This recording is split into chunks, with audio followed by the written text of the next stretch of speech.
Action and to wait for an apology and see if that is forthcoming. I personally am not making that demand. I will tell you that there are people, there are significant individuals who are advisors to Dell who expect that to happen.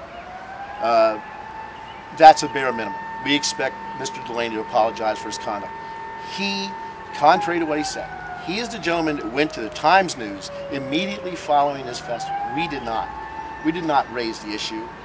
We believe we were the injured party in all of these, all the comments and everything that went on, but we did not go public with it. We tried to resolve that. Mr. Delaney went public with it, and now he has the audacity to feel like he's being assassinated. Mr. McKinley, I understand that you're not making threats here today, but is there a plan to move forward in terms of a lawsuit by Delfest?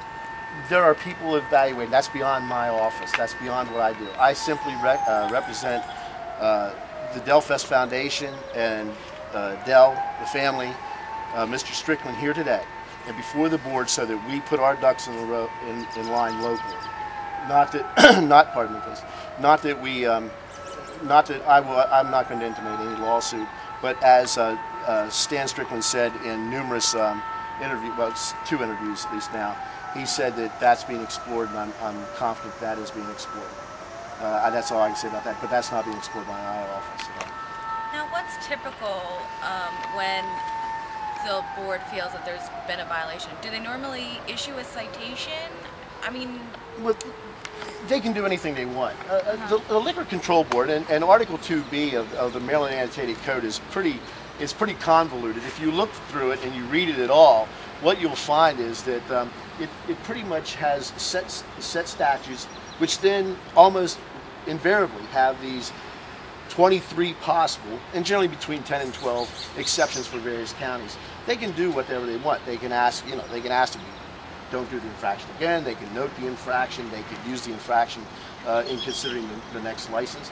But there's the problem. We simply don't know what infraction they intimated whenever they went to the paper. And you've never received anything in writing? Never in writing, and the requests have been out there publicly. In fact, that was why we were here today. If the last step was to come to the board and simply make the request so that it's very public, that's what we're here for today. And unfortunately, we have to do it in front of the county office building and not in a meeting where it would have taken about 2 minutes. I believe we would have been very congenial about it. We're not going to threaten anybody. We weren't going to be verbose about it. We just wanted to... We want to get some answers. And they wouldn't let you on the agenda? What happened there? I signed up to be on the agenda.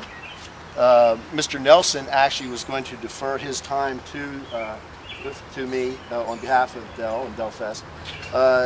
However, you heard how they simply closed this out. That they can't make comments because of the waiver. I spoke with Barry Levin today.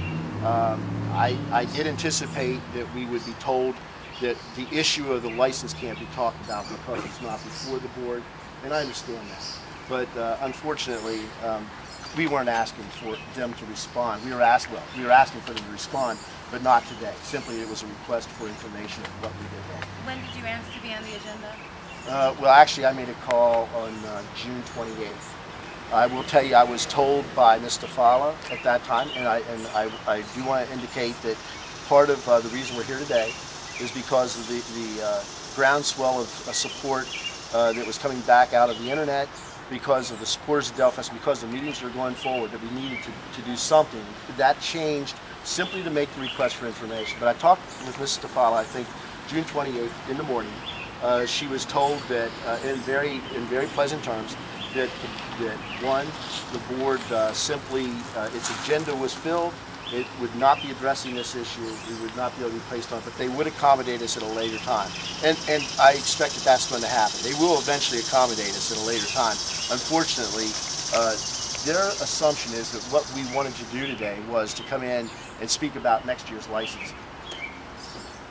The festival will not move forward with next year's licensing until this issue is resolved from last year. That's not going to happen. And the time and the opening for Delfest to happen here in Allegany County, not from a standpoint of the licensing. The license, you heard how the license procedure goes. There'll be plenty of time to file for licensing. The problem is, unless this is resolved to the family's satisfaction, to the promoters of Del Fest. Unless it's resolved, they can't go forward, and they need to start planning for this date next year, whether it's here in Allegany County or one of 5 other states or 2 other cities. Most notably, to show you the kind of support that Del has given this community. One of the communities which is eagerly, trying to get Del Fest to move to that venue is York, PA. Now, to show you how committed Del was to this venue, that's his birthplace, that's his hometown. He has property there, and he is ignoring that request. He would forego that to keep that festival in Allegany County because of the beautiful backdrop at the fairground, and unfortunately, small town government and local politics is forcing this festival away.